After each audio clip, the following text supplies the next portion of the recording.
Hello student, अब शुरू कर रहे हैं हम क्वेश्चन नंबर 6 एक्सरसाइज 8.1 का। इससे पहले हम 5 क्वेश्चन कंप्लीट कर चुके हैं। आप प्रीवियस वीडियो में आप चेक कर सकते हो, देख सकते हो, ठीक है उन सबको।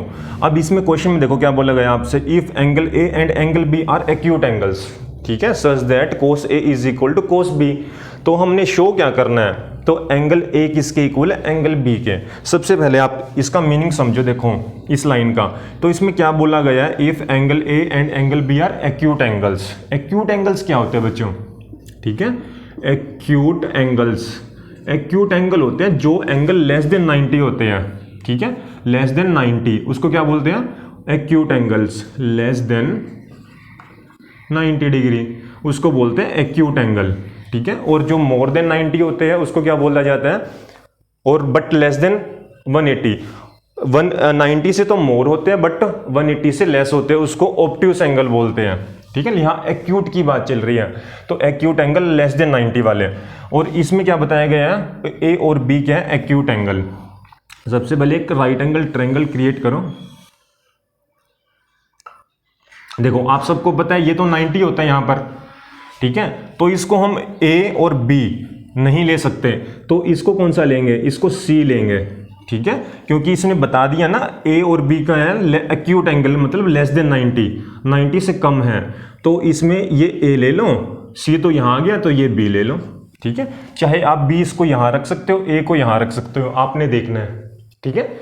अब इसमें क्या बताया गया, एक्यूट, देखो इस लाइन का मतलब यहाँ हो गया कंप्लीट, ठीक है। ए और बी एक्यूट है, तो ए को यहाँ लिखना है, बी को यहाँ, अदरवाइज ए को यहाँ लिख सकते हो, बी को यहाँ, लेकिन बट सी को यहाँ ही रहना है। अब सच दैट एक लाइन लिख देना इसमें, ठीक है, ठीक है, in triangle A B C,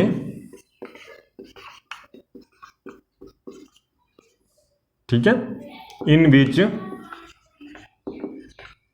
angle C is equal to 90 degree, ठीक है, या इन ट्रायंगल ए बी सी की जगह अदरवाइज ड्रो, ठीक है, ड्रो लिख सकते हो। हमने एक ड्रो ट्रायंगल किया गया A B C in which angle C is equal to 90 degree, हो गया। अब इसमें क्या कंडीशन दे रखी है आगे, cos A is equal to cos B है, तो यहां पर देखो कोस ए किसके इक्वल है बच्चों, कोस बी के। अब कोस ए, अब सबसे पहले जो एंगल होता है ना, कोस के साथ में एंगल कौन सा है, उसको हमेशा बेस लेना है। अब ए वाली साइड देखो, ए वाली ये है, ठीक है, जो ये एंगल है ना, एंगल, ठीक है, इसको मतलब इसको क्या लेना है आपने बच्चों, इसको बेस रखना है, बेस, ठीक है।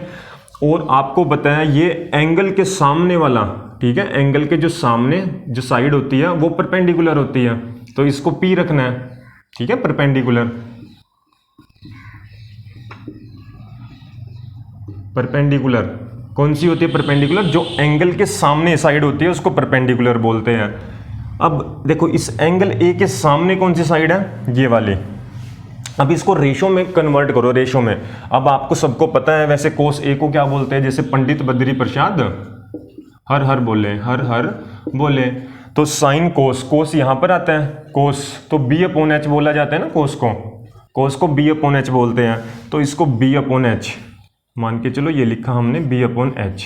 तो इसमें बेस कौन सा है, ठीक है, क्योंकि एंगल ए ये है तो इसको बेस रखना है, तो हमने इसको बोला बी की जगह हम ए सी लिख लें बच्चों, ए सी अपॉन एच की जगह हाइट हमेशा देखो हाइपोटेन्यूज, तो यही रहेगा, ठीक है, परपेंडिकुलर एंगल के सामने वाला, और ये 90 डिग्री के सामने वाला हमेशा कौन सा होता है, हाइपोटेन्यूज। तो एच क्या आ गया इसके अंदर, इसको साइड को है ए बी रखा, इज इक्वल टू, सेम बच्चों ऐसे कोस बी को, जैसे कोस ये था ना कोस, तो बी अपॉन एच तो लिखेंगे बेटा इसको बी अपॉन एच। अब देखो इसमें बी को क्या लेना, एंगल देखो, एंगल इसमें कौन सा है, बी, तो अब बेटा इसमें क्या होगा, बेस ये वाली साइड, ठीक है, तो अब ये बेस ना रह के ये परपेंडिकुलर होगी। अब देखो ये एंगल है, हाँ एंगल के जो सामने, ठीक है, अपोजिट होती है, एंगल के जो अपोजिट उसको क्या बोलते हैं, परपेंडिकुलर, और ये परपेंडिकुलर ये वाली होगी बेस, ठीक है, क्योंकि आपने को पता है, तो एंगल चेक किया जाता है डायग्राम में, एंगल यहां पर बन रहा है, ठीक है, बी, तो बी वाली साइड बेस को रखनी है। अब तो ऐसी बेस को क्या बोलेंगे, बी सी, ये साइड कौन सी है, बी सी, बी सी। और बेटा इसके अंदर ये कौन सी है, हाइट, ठीक है, हाइपोटेन्यूज, ठीक है, हाइपोटेन्यूज कौन सी है, एच, एच देखो एच, बी ए, बी ए, ठीक है, ए बी कर दो या बी ए, एक ही बात है, ठीक है, तो ए बी या बी ए एक ही बात है। अब देखो बेटा इसके अंदर क्या है, आपको पता है डिनोमिनेटर सेम है, क्रॉस मल्टीप्लाई करके ऊपर चला जाएगा, ऊपर से ये कैंसिल हो जाएगा, या अदरवाइज सिंपल डायरेक्ट कैंसिल कर सकते हो। तो क्या आया बेटा इसके अंदर, A C is equal to B C, ठीक है जी।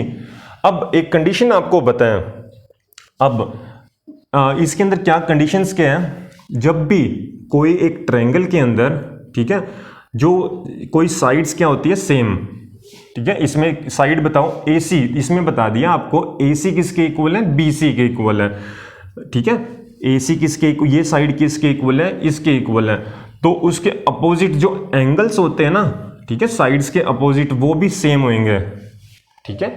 करो इसको, नोट करो, लिखते हैं,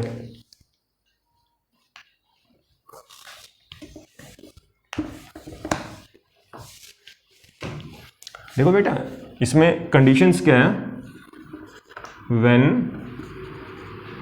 to sides of a triangles are equal, then their opposite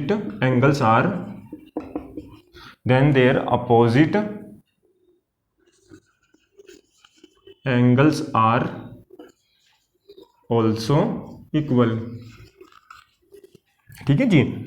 ये सिंस करके लिख लो, एक कंडीशन है बेटा ये, ठीक है, साथ में लिखनी है इसके, इस लाइन के साथ में। इसमें क्या बताया गया है, when two sides of a triangles are equal, जब किसी ट्रायंगल्स की दो साइड इक्वल होती है, देखो जिसे इसमें ये बता दिया ए सी किसके इक्वल आ गई, बी सी के इक्वल, इस साइड के, ठीक है, ये साइड इसके इक्वल आ गई, तो इसके अपोजिट जो एंगल बनेंगे वो भी इक्वल होंगे। अब ए सी, इस लाइन के अपोजिट कौन सा एंगल है बेटा, देखो इसके अपोजिट, देखो ये साइड है, इसके अपोजिट बेटा कौन सा एंगल बन रहा है, बी, तो इसको एंगल बी बोल दो। और बेटा इसको BC को देखो, BC जो साइड है इसके अपोजिट कौन सा एंगल बन रहा है, ये साइड है ना, साइड, इसके अपोजिट बेटा ये वाला एंगल बन रहा है, अपोजिट, ठीक है, सामने, तो कौन सा बन रहा है, एंगल A, ठीक है जी।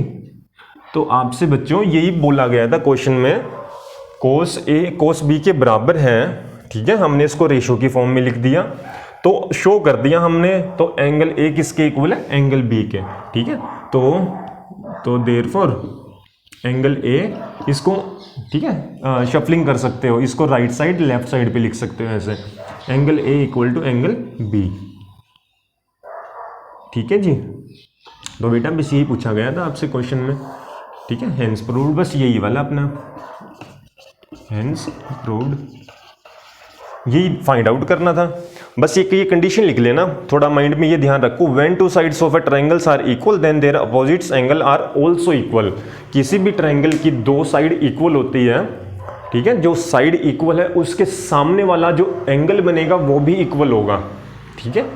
और बस एक एक्यूट का और थोड़ा ये कंडीशन माइंड में रखना, एक्यूट एंगल का मतलब लेस देन 90, सिर्फ आपने इसको तो सी को तो 90 रख लेना, ठीक है, कोई ट्रायंगल ए बी सी है, सी को 90, अदरवाइज ये लेस देन ए को आप ये नहीं ले सकते, यहाँ 90 वाले एंगल की जगह ए नहीं ले सकते, बी नहीं ले सकते, आपने इसको सी ही रखना है। बस बेटा ये क्वेश्चन था, कोई डाउट हो पूछ लेना, ठीक है।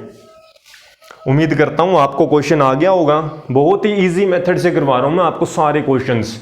इस एक्सरसाइज का एक्सरसाइज 8.1 में सारी जितने भी आपको कोस की फॉर्म में है, साइन की फॉर्म में है, सबको आपको किसकी एक रेशो की फॉर्म में लिखना है, ठीक है, जिसे कोस भी, साइन है, साइन भी, आप रेशो की फॉर्म में कन्वर्ट करके उसको सोल्व कर देना, ठीक है। कंसेप्ट यही है, सारी एक्सरसाइज कंप्लीट हो जाएगी। उम्मीद करता हूँ समझ आया होगा, ठीक है। मिलते हैं नेक्स्ट क्लास में, ठीक है, नए क्वेश्चंस के साथ।